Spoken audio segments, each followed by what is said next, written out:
தமிழக அரசால் பள்ளி மாணவர்களுக்கு வழங்கப்படும் விலையில்லா மிதிவண்டிகளை எம்எல்ஏ வழங்கி சிறப்புரையாற்றினார்.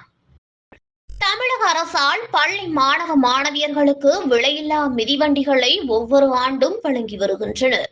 அதன் ஒரு பகுதியாக புதுக்கோட்டை, திருக்கோக்கர்ணம், சந்தப்பேட்டை, பிரகதம்பாள் பள்ளி உள்ளிட்ட அரசு மேல்நிலைப் பள்ளிகளில் பயின்று வரும் மாணவ மாணவியர்களுக்கு தமிழக அரசால் வழங்கப்படும் விலையில்லா மிதிவண்டி வழங்கும் நிகழ்வு நடைபெற்றது.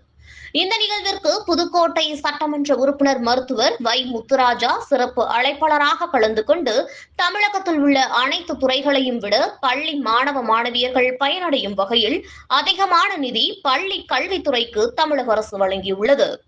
விலையில்லா மிதிவண்டிகளை வழங்கிய பிறகு மாணவ மாணவியர்களுடன் செல்ஃபி எடுத்து மகிழ்ந்தார் எம்எல்ஏ. இந்த நிகழ்வில் மாநகராட்சி மேயர் திலகவதி சந்து, துணை மேயர் லியாகத் அலி, நகர்மன்ற உறுப்பினர்கள், பள்ளி கல்வித்துறை அலுவலர் மற்றும் தலைமை ஆசிரியர்கள், இருபால் ஆசிரியர்கள் உள்ளிட்டோர் கலந்து கொண்டனர். புதுக்கோட்டை மாவட்ட செய்தியாளர் ஆரோக்கியராஜ்.